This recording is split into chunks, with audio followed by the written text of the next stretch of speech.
what's up guys? It's spooky. Man, I can't believe it's almost Halloween. Time flies when you tell scary stories. And tonight's video is Halloween stories. So get ready, get relaxed, and trick or treat. Let's begin.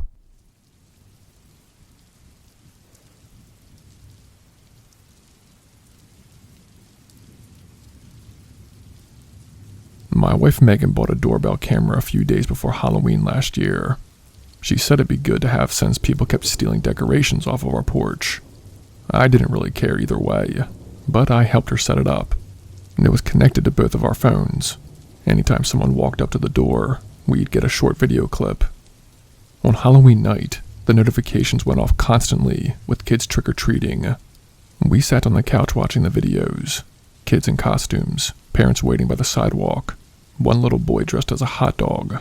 It was funny. By around 10, everything was quiet. We turned the porch light off and went to bed.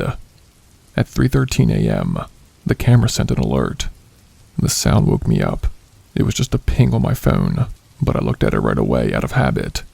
I figured it was an animal or a car's headlights triggering it. The app took a few seconds to load the video. When it started, I saw the porch in black and white from the night vision. A few seconds passed before someone walked into frame. It took me a second to process what I was seeing. The guy looked exactly like me. Same jacket, same build, same haircut. Then I realized it wasn't just someone who looked similar. He was wearing a mask that looked exactly like my face. He stepped closer, leaning in toward the camera. The mask was made of some kind of rubber or silicone. It even had the small scar above my eyebrow. He just stood there breathing through his nose, fogging up part of the mask, and stared directly at the lens. Then he raised his hand and waved, and I sat up in bed and paused the video. My first thought was that someone had hacked a camera feed and was messing with us, but the app showed it was a normal motion clip, time-stamped exactly when I woken up. And I shook Megan awake and handed her the phone. She was still half asleep until she saw it. Then she just stared at the screen and whispered, "That's you." I checked outside from the bedroom window. Nothing. No one in the street, no cars, no sounds. I did not call the police right away, because I did not know what to even say. Someone with my face was at my front door. Did not sound believable to me. I decided I'd save the clip and deal with it in the morning. But when I checked again the next day, the video was gone. It was not in the app, and it was not in the Save Clips folder. Everything from earlier that night was still there. Trick-or-treaters, delivery drivers, even a neighbor walking his dog around 10 p.m., but nothing after that. Megan called the camera company.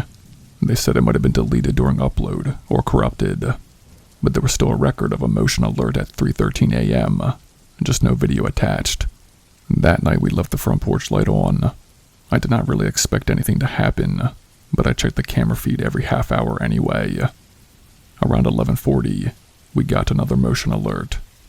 I opened the live view. The porch was empty for a few seconds, and then it glitched. Just a flicker on the screen. For half a second, I saw the same man standing near the door before the feed froze completely. I ran downstairs, unlocked the front door, and looked out. No one was there. And after that, I did not fall asleep at all. The next morning, I went outside to look around. There were no footprints or anything out of place.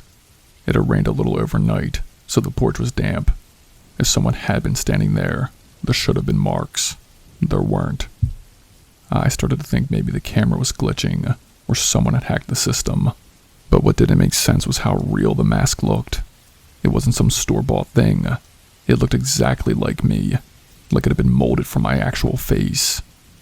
Nothing happened for 2 more nights. Then the power went out, and it was around 2:30 in the morning when everything shut off. The whole block went dark. Megan grabbed her phone flashlight. I tried to check the camera feed, but it said the device was offline. At exactly 3:13 a.m., there was a knock on the door. 3 slow knocks. Neither of us moved. Megan whispered, asking if I was going to look. I did not answer. The knocks came again. Same rhythm, same pace. I went to the window and looked out. The streetlights were out, but there was enough light from the moon to see something standing on the front porch. Same height, same posture.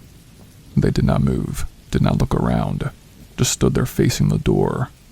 After a minute or so, they turned and walked down the steps. The power came back on about 20 minutes later.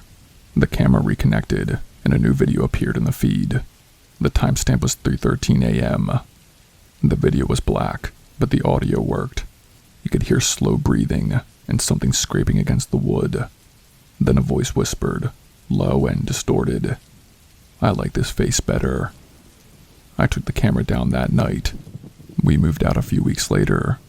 Megan did not feel safe anymore, and I didn't either. I threw the camera away before we left. It's almost been a year. We live 2 towns over now. Different neighborhood, different house. But last night, around 3 in the morning, I woke up and checked my phone out of habit. There was a new email from an address I did not recognize. No subject line, no message body, just one photo attached. It was a screenshot from a doorbell camera. Not ours. The porch was different.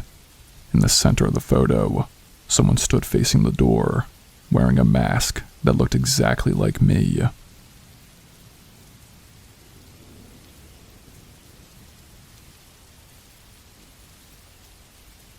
I've been a 911 dispatcher for 8 years. I've handled everything. Domestic disputes, overdoses, car wrecks, you name it. But one call I took last Halloween has stayed with me more than any other call. It started just after midnight. The trick-or-treaters had long gone home by then, and the call volume had slowed down. It was one of those calm stretches where you mostly get noise complaints and firework reports. I was halfway through a cup of coffee when the call came in. It was from a child. The line connected, but she did not say anything at first. I heard faint breathing, then a small voice whisper, "Please don't hang up." I asked for her name. She said it was Lily. Her voice was quiet and shaky, but clear enough to understand. I asked her how old she was. She said she was 7. Then she said, "There's someone in my house." That's when the routine kicked in. I pulled up the call trace and sent her location to dispatch. It showed a residential area about 15 minutes from our station. I kept her on the line while the units went out. I asked if she could tell me where she was in the house. She said she was hiding in her closet with her phone. I told her she was doing the right thing, to stay quiet and to keep the line open. Then I asked if she could hear the person inside.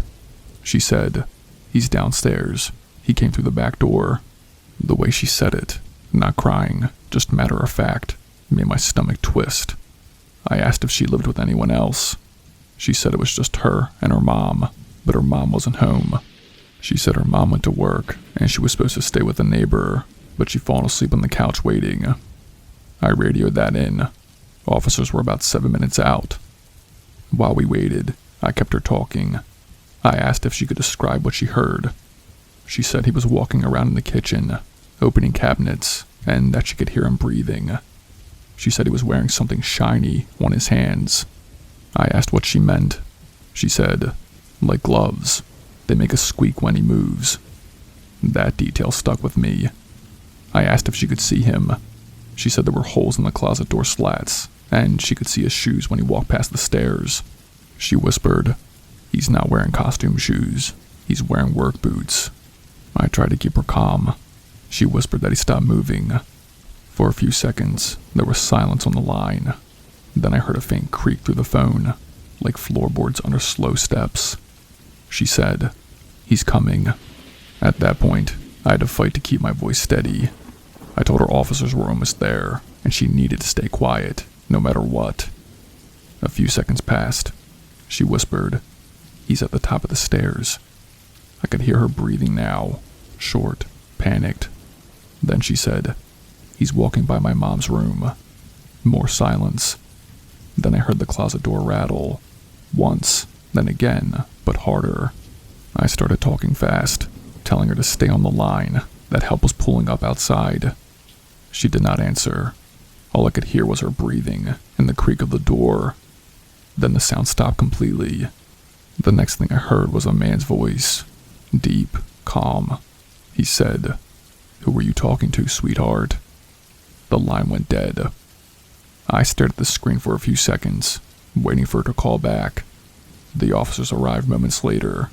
I radioed them every detail that I had. They entered through the front door and cleared the house. When they called in, they said the house was empty. No sign of the girl, no sign of a break-in. They did find the phone, a pink smartphone, lying on the closet floor. It was still connected to the line, but the call had dropped from her end. They also said the house was covered in dust. No furniture, no food in the kitchen, power disconnected. It had been vacant for months. I thought they had the wrong address at first, but the call trace was solid. It came from that exact house. The phone itself had no active service plan, only Wi-Fi capability, but it had connected long enough to reach 911. The officer searched the surrounding houses, thinking maybe a neighbor's kid had used an abandoned phone to call in, but nothing turned up. No missing child reports matched the name Lily. The incident got logged, but there was nothing more to follow up on. That should have been the end of it, but I couldn't let it go. A few nights later, I asked one of the responding officers if I could listen to the recording. I told him I just wanted to review the call for training purposes. He let me. The recording was exactly how I remembered it. Quiet breathing, her voice, the details about the gloves, the sound of footsteps. But near the end, right before the man spoke, there was something else. It was faint, buried under the static. A second voice. It whispered something I hadn't noticed during the call. She's not supposed to be here. After that, the man's voice came through, asking who she was talking to. That part still makes my chest tighten when I think about it. 2 weeks later, I was working another late-night shift. It was close to midnight again, and I got another call from the same area. A different number, but same block. This time, it was an older man. He said he just moved into a new house and found something strange in the upstairs closet while cleaning. I asked him to describe it. He said there were really tiny handprints on the inside of the door, like a child had pressed their palms against it over and over. He also said there were words written in black marker on the wall. I asked what they said. He paused for a few seconds, then said, "It just says, call 911. That was the last I ever heard connected to that address. I've handled hundreds of calls since then, but I still think about that one every Halloween night. Sometimes I wonder if Lily was real. Maybe she was using an old phone left behind when the house was abandoned. Maybe someone really had broken in that night, and she didn't make it out. Or maybe it was something else entirely, something that just wanted to pick up the line. Either way, when the phone rings after midnight now, I still hesitate for half a second before answering."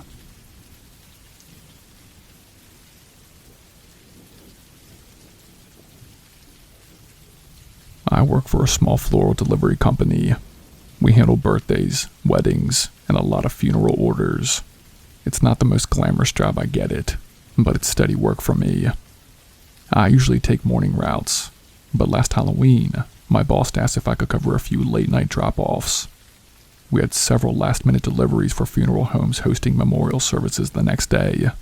I did not love the idea of working late on Halloween, but the overtime was good, trust me. The shift started at 6 p.m. and was supposed to end by 10. My last stop was a place called Henderson & Sons Funeral Home, just off a country road outside of town. I'd been there once before during the day, so I knew roughly where I was. It was close to 9:30 when I got there. The lot was empty except for one car near the side door. The building was old, 2 stories, storefront, a narrow covered entryway, and one of those flickering neon open signs in the front window. I remember thinking that was strange for a funeral home, but some of them do stay open for late viewings. I parked by the curb and grabbed the arrangement from the passenger seat, a big wreath of white roses and lilies with a sympathy card tucked in it. As I got out, the air felt heavy to me, the kind of silence you only notice when you realize there's no sound at all. There was no traffic, no wind, not even bugs. The front door was unlocked. Inside, the lights were on, but dim. The air smelled like flowers and floor polish. A reception desk sat near the entrance with a guest book and pen. No one was there. I called out a quiet, "Hello?" No answer. There was a sign taped to the wall behind the desk that read, "Deliveries. Please place items in viewing room B." I did not remember where that was, but a small map of the building hung beside the elevator. Viewing room B was down the hall and to the left. As I walked, I noticed several framed photos on the walls, mostly of the owners posing with church groups or ribbon-cutting ceremonies. Everything looked normal, but it felt wrong to me, like a waiting room after everyone's gone home. I reached the hallway that led to the viewing rooms, 2 doors on each side. One was slightly opened. I pushed it gently and stepped inside. The room was lit by several lamps and 2 rows of candles placed near the front. A casket sat at the far end, half open. The air smelled faintly of something chemical, like disinfectant or something like that. There was no one inside the casket, which made sense. The service was probably the next morning. I looked for a table to set the flowers down and saw a stand near the wall with a few cards from other florists. I placed mine on top and took a step back. That's when I heard the door close behind me. Not slam, just click shut. And I froze for a second, waiting for someone to say something, maybe a staff member locking up, but no one did. I turned the handle. The door opened easily. The hallway was empty, and I told myself to stop being jumpy. It was late, it was Halloween night, and I was tired, and funeral homes at night aren't exactly comfortable places. As I walked back toward the front, I passed another open door, this one leading into what looked like a prep room. There were tables, metal carts, and a big silver sink. I did not look too long. At the end of the hall, I heard a noise. It sounded like the elevator dinging. I glanced toward it and saw the light above the doors turn from 2 to 1. Then the doors opened. No one stepped out. I stood still for a few seconds, waiting for someone to appear. The elevator stayed open. I walked closer and looked inside. It was empty, but the up button was still lit. I pressed door close, and it shut quietly. Then I heard a second ding. This time, it came from upstairs. The light changed back to 2. I felt the hairs on my neck stand up. I wasn't scared yet, but something about that building felt wrong in a way I couldn't explain. I decided to leave. As I passed the front desk, I noticed the guest book again. A few pages had been flipped since I came in. Out of curiosity, I glanced at the last entry. It said, 10:06 p.m., received flowers. Signed, delivery complete. It was written in my handwriting. I hadn't signed anything.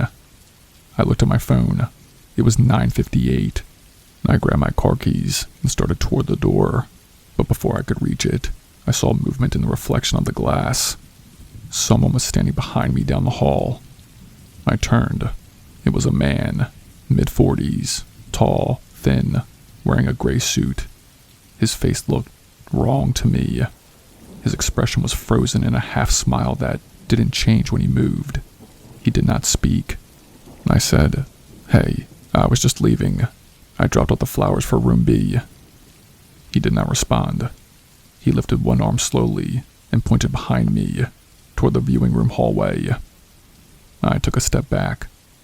"Look, man, I don't work here. I was just..." Then I heard something roll across the floor from that direction. It was small, like a pen or a piece of metal. When it stopped by my shoe, I looked down. It was the pen from the guest book. When I looked back up, the man was gone. I did not even think. I ran straight for the door. Outside, the air hit me like a shock. I got in my car and locked it immediately. The building looked dark now, even though all the lights had been on seconds earlier. The open sign was shut off too. I drove away without looking back. The next morning, I told my boss what happened. She thought I was exaggerating, said maybe I'd just gotten spooked by working late on Halloween. I did not argue. But 2 days later, the police came to the shop asking about Henderson and Sons. According to them, the funeral home had closed permanently 3 months earlier. The building was supposed to be empty. They found the front door unlocked that morning. The lights were still on, and a single-floor arrangement was sitting in viewing room B. Mine. The sympathy card was missing, but the stand had a fresh fingerprint on it. It matched mine. The timestamp on the security camera outside showed my car leaving the lot at exactly 10:06 p.m., the same time that note was written in the guest book.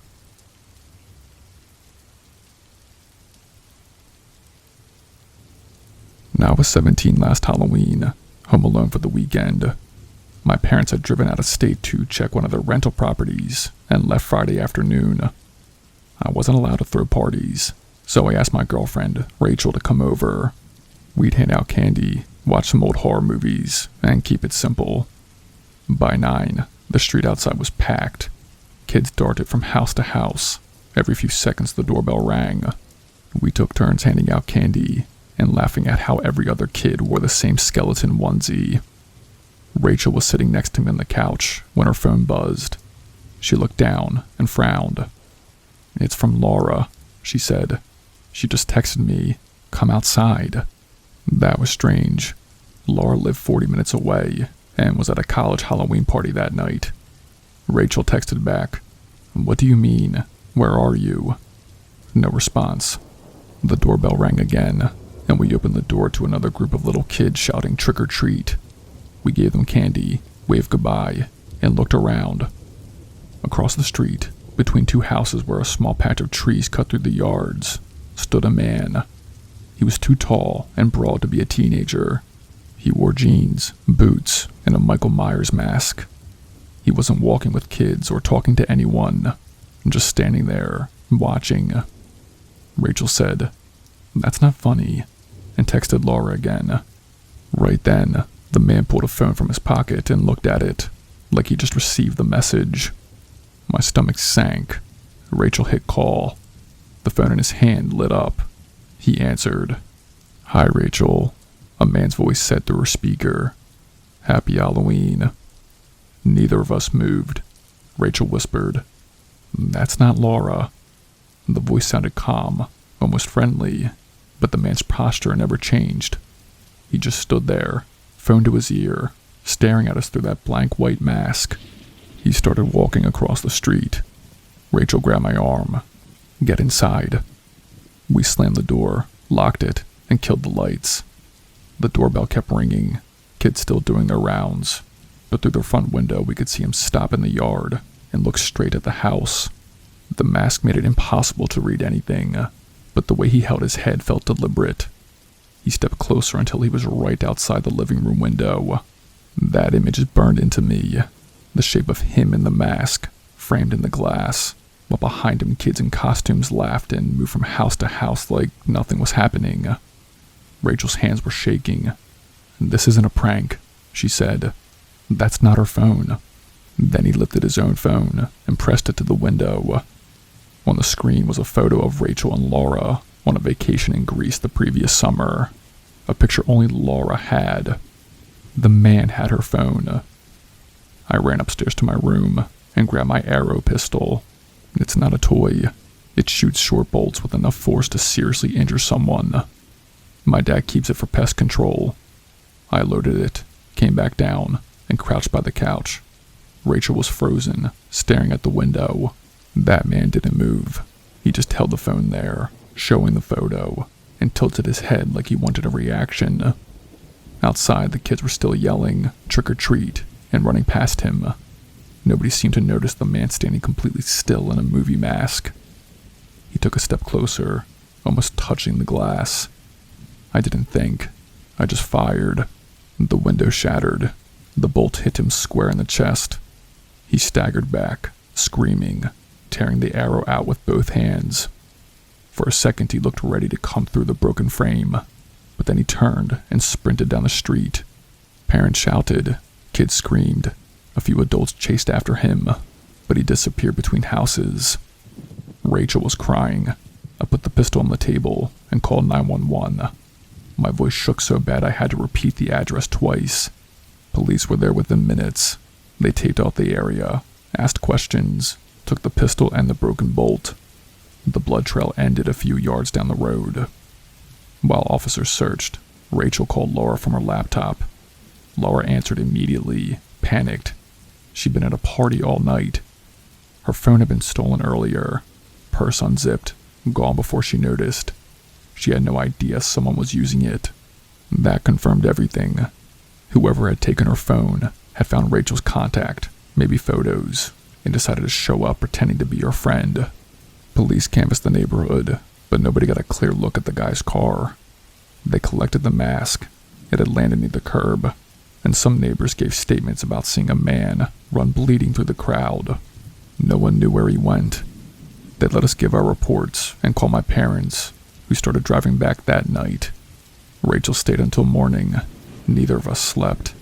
Every time headlights passed outside, she flinched.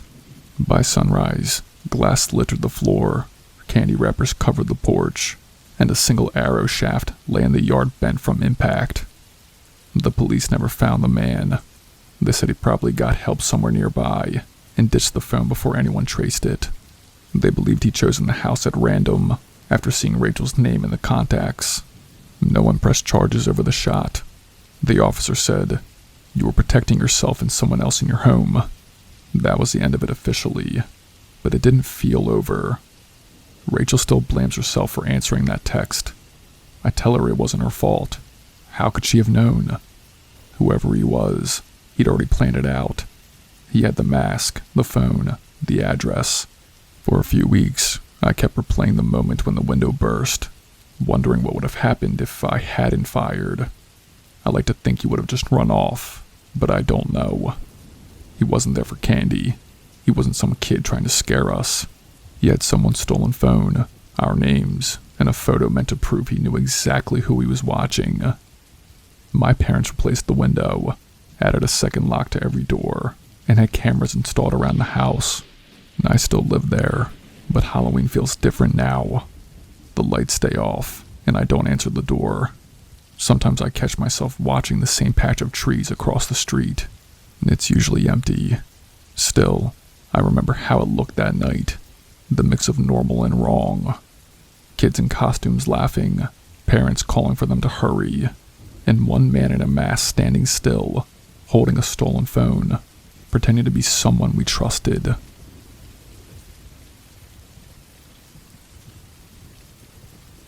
Hey, what's up guys? It's Spooky. If you made it this far, that means you survived Halloween night. You survived the boogeyman. But listen, I want you all to have a safe, happy, and spooky Halloween. You know it's my favorite holiday, so I definitely will be. Well, that's all I got for you guys tonight. Happy Halloween, and remember, stay spooky.